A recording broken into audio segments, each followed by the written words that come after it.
Hey everyone, welcome to another episode of Shake Sales. My name is Sujan Patel. I've got Alan here.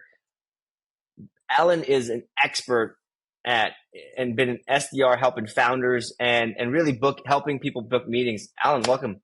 Tell us about Thank yourself you. before we jump in. Thank you very much. Thank you very much, Sujan, for having me here. It's my pleasure and a total honor to talk a little bit about sales and business with you. Heck yeah. So, before we hit record, we were talking about, it's 2024, well past the COVID bust. People are struggling with sales. And so let's dive into like, what are the most common today sales struggles or struggles that sales reps are having? All right, that's a good question, and it's something that I try to work on every day when I'm working with different companies and sales teams.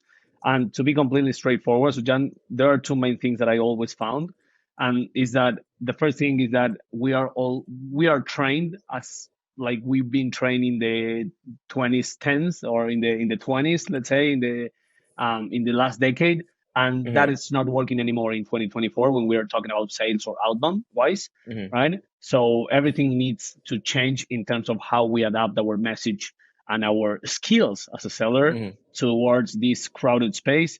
And the second problem or the second challenge, I would say, it's not a problem, it's a challenge that it's nice to have it, but that forces us as a seller to become better, is that right now, if you're in the SaaS space, every industry is crowded, right? Every day there are new and more tools that are competitors of yours. So if your message is, hey, this is what I do, A, B, C, D, F, G, let me know if you want to buy, you sound like any other 100 sellers that are sending the same emails or doing the same cold calling, right? So you need to be uh, updating your speech and your messaging and tailor that in order to stand out, right?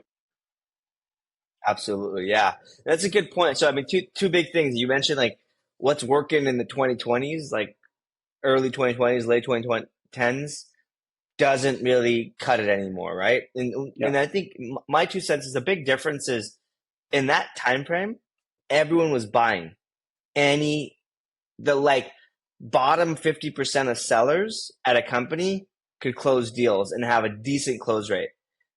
Today, those bottom 50% would be fired.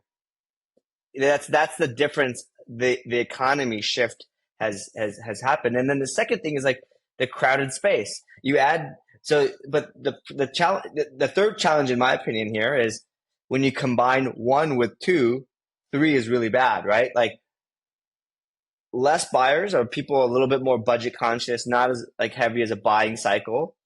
Hmm. More competition means less people for everybody, right? And the Yeah. competition from my experience, like Mailshake sales engagement tool, when we started back in 2015, one of like 9 or 10, okay? Like double digits. Even when we Yeah. started, we're like, ooh, I don't know about this space. It's pretty crowded. Yeah. Uh, 2020, one of 110. 2024, one of 562. And I'm not just pulling Crazy. these numbers out of my ass. Like these are numbers. If you go to G2 and That's look up crazy. it's nuts. And like even in the last 4 years, it's 5x in competition because Yeah. one, technology is easier than ever. Doesn't mean Hmm. those 560 whatever are real big competitors or whatever, but like they're going and doing, they're going paying they're going after the same people. And so now it's even harder to tell like who's real and how do you know us versus whatever competition if we both say the same thing? Yeah, absolutely. And I couldn't agree more. At the end of the day, the gap that we had in 2020 or 5, 6 years ago, it was this big. And right now the gap is way bigger, as you were saying. If we connect point number one and point number two, basically we have the same companies or the same amount of companies trying to buy less tech or less technology or buying just the needed tech. And on the other side, we have the sellers with the same poor sales skills that we had, but at that time something performed, right? Like 5 or 6 years ago. So either we adapt our sales skills or we die, right? I mean, there's the Yeah. only way that we have in this game. Yeah. So let's dig into that. So how do you today sell given that people don't want to buy, or they want to buy less, or they want, more for less or whatever. Yeah, that's a great point. And I identify another two or three things here when I'm working with sellers and so on, is that there is no highly targeted niche messaging, if we want to call it that way. Hmm. We are saying the same to every seller, every buyer persona, every decision maker. It doesn't matter if you're a CFO, HR manager, or a sales director. I'm going to pitch you exactly the same, right? And that's where the biggest problem is. You, as a seller, don't understand who you are targeting and what are the real pains or symptoms of those pains that you have, that I can connect with my message as an emotional thing, and Hmm. then measure that, because basically I always say that emotion sells, but the ROI justifies the sell, right? So Hmm. I need to connect with you, understand what are your KPIs, what are you measured for, understand what are your fears, basically the ICP and buyer persona avatar that we always talk about, right? And from there, how can I tailor my message? Focus on you, not about what I can do, right? So you understand that I can do something for you, and connect that to the second point that I'm always finding when working with sellers, is that we, because I include myself sometimes, for sure, we are not perfect. We are not always um, measuring or making the sell quantifiable. What I'm saying here is that I'm just saying that we can help you save time and money, right? Most of the time. But every such tool out there is helping you save time and money. So if you're just saying me that and I'm a CFO, I'm not buying that.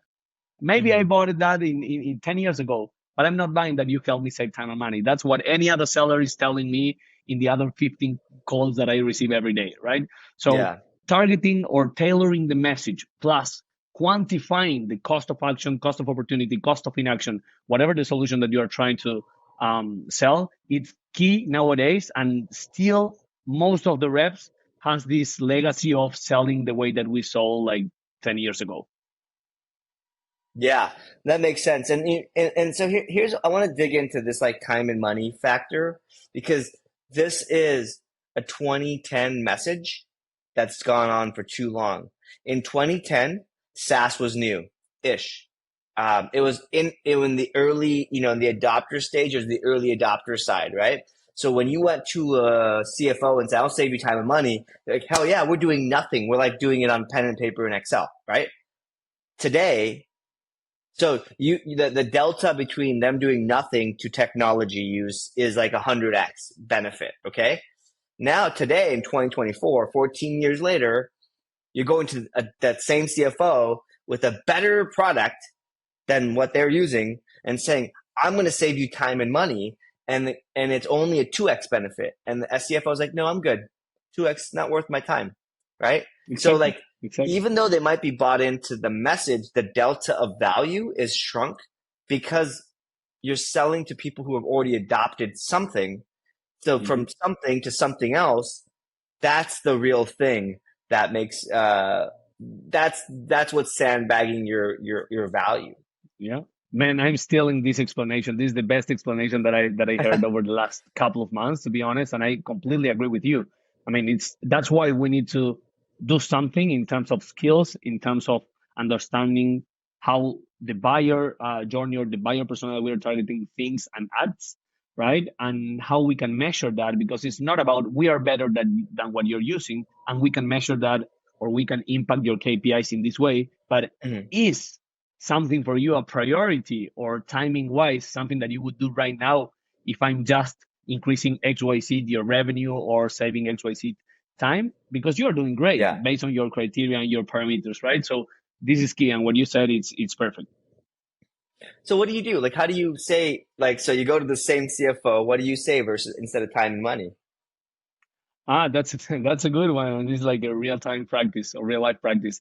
I always try to validate pains before not even thinking of pitching something, right? Like Yeah. if I don't understand something that you are going through, or based on my assumption or hypothesis of what you're going through, I am not able to validate that, or at least understand that I'm on the right path. I'm not even thinking of saying no because I'm calling you because we are doing whatever we are doing, right? So I need to understand that my hypothesis in the tech space of selling, for example, a solution like Mailshake or a solution like Revolut or a solution like in any industry, right? It doesn't matter what we are selling. if I don't see some signals that you are struggling with something that I can help, then I'm not pitching at all. So the first point when you're doing a cold call or a cold email, it's for sure using triggers, buying signals, buying intent. You have a lot of different tools right now that can Yeah, help you with that. But taking that into consideration, being straightforward to, hey, if you have this, then there's something that I might be able to do to help you. I love it. Yeah, and I think it's and the real answer is there is no like you can't go to the CFO every prospect's going to be different, right? But I think validating there is a pain point will also help you identify the pain points. And if you're like me, you're going to probably do 100 cold calls to figure out, or like ads or whatever to figure out the pain points, and then figure out, okay, pain point one, solution one, right? Like just keep like how to combat if someone's like, it is time and money. Well, let me tell you about the time and money pitch, right? But you don't know, and I think that's the difference, right? The struggle today is everyone's solution seems like the same, but reality is everyone's pain point might be different, and you can tailor your solution to that pain point, and Mm-hmm. that goes back to selling selling Yeah. 101, right? Like, who cares what you're a good or great seller, they're going to sell whatever the hell they need to sell. It doesn't matter if it's, like toilet paper, right? There's every single brand looks the same. You need to wipe your butt no matter what. But if you tell me, this is stupid, like, but, Yeah. uh, like the toilet paper hurts my butt. Okay, well, our toilet paper is made from bamboo leaves and magic, and it will help you heal or whatever, right? So it's like it doesn't matter what it is, even though there's 1,000 options. Absolutely. What I love it. So another thing I want to talk about is, so this pain point. We're talking about this from getting on the phone. You get a response. You actually hear this. But most of the time, when you send a cold email or an outbound sales pitch, a cold call, you don't Mm-hmm. hear anything, right? Like you just, Yeah. I'm not interested. No response. How do you start to, given the challenges today, how would you start an outbound sales campaign? That's I know I'm putting you on the that's spot. yeah. No. That's amazing, and it's one of the most bigger questions that I always receive, or broader questions that I always receive when I work with different companies. In fact, as a real example, yesterday and the day before, I had different workshops with a fintech company here in Spain. They are in 4 countries here in Europe, and they are facing something that it's their solution is so good that they can fit everyone, right? So the Hmm. first taboo or something that they need to change as a mindset is that you cannot sell to everyone, because if you're going after everyone, you're selling to no one, right? At the Hmm. end of the day. So the first answer to the question of how should I start my outbound campaign is changing the mindset from I'm always trying to qualify my prospects to unqualify or disqualify my prospects. So when Hmm. you shift that mindset, and let me know if you are following my idea for sure. Yeah. If you shift to that mindset of I'm always thinking of disqualifying, you will be able to ask the hard questions, the provoking questions, and the questions that you need to ask in order to receive, if you ask those questions, the no that you are expecting, right? So basically, this is the first shift that I'm doing with the sales team that I'm working on, and the results are great, because basically, mainly for the SDRs or even in the AEs that are running discovery calls or demo calls, later on the sales cycle, they are always afraid of asking questions in order to receive a no, because a no means you're not buying.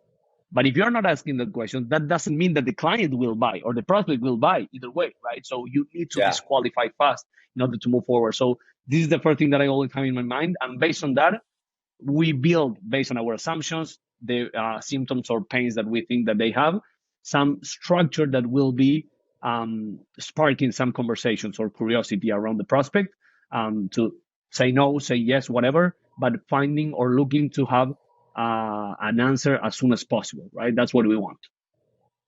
Love it. Makes sense. I think that's like, it's not easy, and it's not It's like not easy. do this one thing, but I think that's kind of the nature of when you're struggling, and you want to truly build something unique or different or something that would work, is You got to put in the work to figure it out. And honestly, it could be it could be Mailshake and Mailshake's competitor, and we do this exercise and we'll come up with something different, even though we might have the same target demographic. Yeah, yeah, you're right. And you said something before, Sujan, that I agree a lot. That is that depending on the client or the prospect in this case may be the same in the theory, in the paper that we have as an ICP or buyer persona, but their problems, their challenges, their daily operational things could be different, right? Despite that, what I see that most sellers are struggling with connecting this to the first question, that is, what are the problems that we face as seller right now? Is that right now, every solution out there, going back to the example of the fintech company that I'm working with, is that it looks like 80% or 90% of the solutions the different companies or competitors that you have out there are the same, right? They solve the same problem that you are solving, right? With different Mm-hmm. UX, UI, different features, etc. But at the end of the day, the solution is the same. So how do you detach from that and differentiate yourself?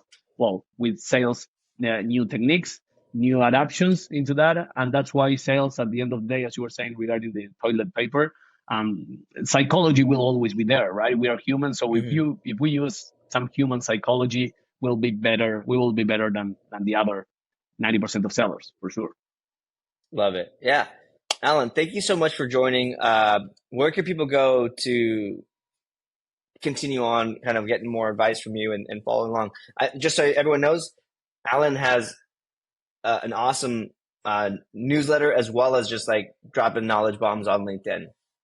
Thank you very much. Yeah, everyone that wants to join me and follow some content, they can follow me on LinkedIn or send me a DM on LinkedIn. I will be happy to answer any question or insight directly with my name on LinkedIn. And I have my newsletter that is thestartupeffect.com. So yeah, you can find me in those different channels. Thanks, Alan. Awesome. Thank you very much for having me.